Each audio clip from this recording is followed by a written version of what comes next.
नमस्कार, एक बार फिर से बहुत बहुत स्वागत करती हूँ आप सभी का। आप है हमारे साथ जीटी न्यूज झारखंड में। रूबरू होते इस बुलेटिन की खास खबरों से। Hindustan copper limited Indian copper complex के सुरदा माइंस लीज नवीनीकरण के मुद्दे पर आज मोबंडा डायरेक्टर बंगला में विधायक रामदास सोरेन ने आईसीसी प्रबंधन के साथ वार्ता की। विधायक रामदास सोरेन ने सुरदा माइंस के लीज नवीनीकरण के संदर्भ में चर्चा की एवं प्रबंधन के द्वारा किए गए प्रयासों की जानकारी ली। एचसीएल प्रबंधन ने सुरदा लीज नवीनीकरण के मामले पर राज्य सरकार के खान सचिव को दिए गए पत्र में बिंदुवार जानकारी दी और इससे संबंधित कॉपी विधायक को उपलब्ध करवाई। इसके बाद विधायक रामदास सोरेन ने डायरेक्टर बंगला में पत्रकारों के साथ बैठक की और पत्रकारों को जानकारी दी कि एचसीएल के सुरदा माइंस लीज 31 मार्च 2020 को समाप्त हो चुका है, जिसके कारण लगभग 1500 मजदूर बेरोजगार हो गए। इतने माह से माइंस बंद होने से मजदूरों के समक्ष भूखमरी की समस्या उत्पन्न हो गई है। विधायक ने कहा कि पिछले दिनों राज्य सरकार के खान सचिव व निदेशक से मुलाकात कर लीज नवीनीकरण के संदर्भ में जानकारी ली थी। हमें जानकारी दी गई थी कि इस मामले पर एचसीएल प्रबंधन को बुलाया गया था तथा लीज नवीनीकरण के लिए दिशा निर्देश दिए गए हैं। विधायक ने बताया कि इस मामले पर सीएम से मिलकर चर्चा करेंगे। सरकार व एचसीएल प्रबंधन को एक मंच पर बैठाकर इस समस्या का निराकरण करने की कोशिश करेंगे। रिपोर्ट घाटशिला से सिद्धार्थ हमन की। खुद मैं भी चिंतित हूँ और करीब 1500 मजदूर एक साल से सफरिंग कर रहे हैं। आज 1500 मजदूर का परिवार भूखमरी के कगार पर आ चुका है और दिनों प्रतिदिन ये सुनने के लिए मिलता था आज खुलेगा कल खुलेगा, लीज मिल गया है, इसी मिल गया है। कई तरह का पेपर में आया, ये सब बातें सुनाई यहाँ आते थे।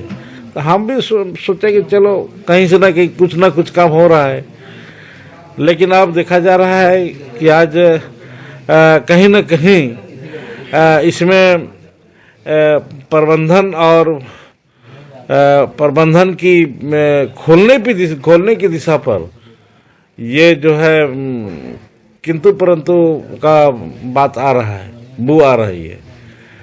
इसीलिए हमने खुद इस पर इंटरफेयर करके यहाँ का माइंस सेक्रेटरी, माइंस का डायरेक्टर और मैंने सीएम को भी पत्र लिखा कि जल्द से जल्द सुरदा माइंस को खोला जाए, जिस पर पहल भी हुआ। सीएम को जो हम चिट्ठी लिखे तो उस पर पहल हुआ। सीएम माइंस सेक्रेटरी और डायरेक्टर यहाँ के हिंदुस्तान को प्रबंधन से सीएमडी से बुला करके बातचीत भी हुई। अब बातचीत होने के बाद कुछ बीच में बात आई कि यहाँ पर कुछ बकाया हिंदुस्तान को पर का कुछ सरकार के पास बकाया है, उसको देनी है। इस पर ये लोगों का फिर बात हुआ कि नहीं, हमको नहीं देनी है, हमारा कोर्ट में स्टे है। तो जो भी बोला है कि आप लोग अपना प्रबंधन अपना बताए क्या चाहती है। तो उसी के लिए आज प्रबंधन ने, हिंदुस्तान कॉपर लिमिटेड ने हमारे झारखंड के माइंस सेक्रेटरी को चिट्ठी लिखा है।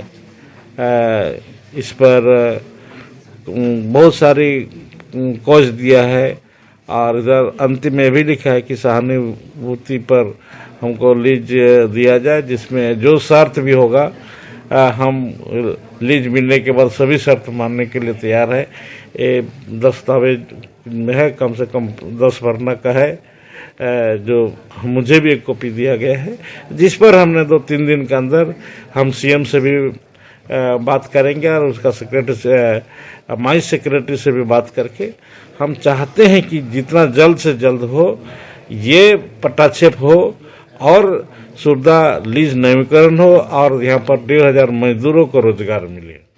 स्वर्णरेखा बहुउद्देशीय परियोजना के तहत कपाली पुनर्वास स्थल में अवैध कब्जा और गैर विस्थापितों को अवैध तरीके से बसाए जाने का युवा विस्थापित संघ ने विरोध किया। इसके साथ ही 116 गांव के विस्थापित संघ ने इस मामले की जांच की मांग उठाई है। युवा स्थापित संगठन के सदस्य चंद्र प्रसाद सहदेव के नेतृत्व में विस्थापितों का एक प्रतिनिधि मंडल मंगलवार को स्वर्णरेखा परियोजना के प्रशासक कार्यालय पहुंचा, जहां इन्होंने परियोजना प्रशासक के नाम एक मांग पत्र सौंपते हुए परियोजना के विस्थापित स्थल समेत कपाली में विस्थापितों के लिए बसाई गई पुनर्वास कॉलोनी में गैर विस्थापितों द्वारा जबरन कब्जा जमाने और अवैध तरीके से अतिक्रमण किए जाने पर जांच और कार्रवाई की मांग की। उन्होंने बताया कि विस्थापित स्थल में दबंगों द्वारा विस्थापितों को आवंटित जमीन पर कब्जा कर मकान बनाया जा रहा है। ऐसे में असल हकदार वंचित रह जा रहे हैं। संगठन द्वारा अविलंब भू माफियों पर नकेल कसने के साथ अवैध कब्जा हटाने की कार्रवाई की मांग की गई है। जीटीएन से अफरोज मलिक की रिपोर्ट। हम लोग को अभी तक तो जितना तक सरकार का दायरा में हम लोग तो नहीं देख रहे हैं, मगर हम लोग का जो चिन्हित में 50-100 गो होगा ही कोपाली में, और कोपाली में ज़्यादा तांडव बाँच रहे हैं, ज़्यादा पुनर्वासित स्थल से ज़्यादा कोपाली में उत्साहित करके रखा है उन लोग तांडव करके, कि किसी को धमकाने, किसी को डराने का काम कर रहा है। तो ऐसा हरगिज हम लोग होने नहीं देंगे। इसके लिए अगर कुछ भी करना पड़ा हम लोग भी तैयार है। डुबा दिया गया है, अधिग्रहण कर दिया है, हम लोग को पुनर्वास स्थल चयनित किया गया सरकार की तरफ से, और वहाँ पर गैर विस्थापित को बसाने की जगह वहाँ गैर विस्थापित जाकर बैठ जा रहा है, और कुछ बोलने पर मेरा विस्थापित लोगों को दबाने का काम कर रहा है, डराने का काम कर रहा है, एफआईआर करने का काम कर रहा है। ये सब हरगिज नहीं होना चाहिए, क्योंकि विस्थापित का जो ज़मीन घर सब कुछ चल गया है और उसके बाद भी इस तरह शासन करना, ये लोकतंत्र के लिए बहुत बड़ा घात का आतंक है। इस तरह से हम लोग मुक्त चाहते हैं कि जो भी है विस्थापित का कार्ड के दायरे में आप उसका आवंटित जमीन करें, चिन्हित करके बैठाया जाए, और गैर विस्थापित का दबंगगिरी यहाँ हम लोग चलने नहीं देंगे, क्योंकि इसके पीछे 116 गांव विस्थापित युवा संगठन जोरदार आंदोलन करेगा। प्रणाम। मेरा नाम चंद्र प्रसाद साहब है, युवा संगठन के मैं एक सक्रिय सदस्य हूँ। सूची बन रहा है कौन अवैध दखल है, कौन नहीं है। और अभी तक हमको रिहैबिलिटेशन ऑफिस से संपूर्ण सूची प्राप्त नहीं हुआ है। जैसे ही होगा वैसे हम लोग इस पर अतिक्रमण हटाने का कार्रवाई करेंगे, और पर्चा निर्गत करने का कार्रवाई तभी हो पाएगा जब संयुक्त सचिव पदस्थापित होंगे।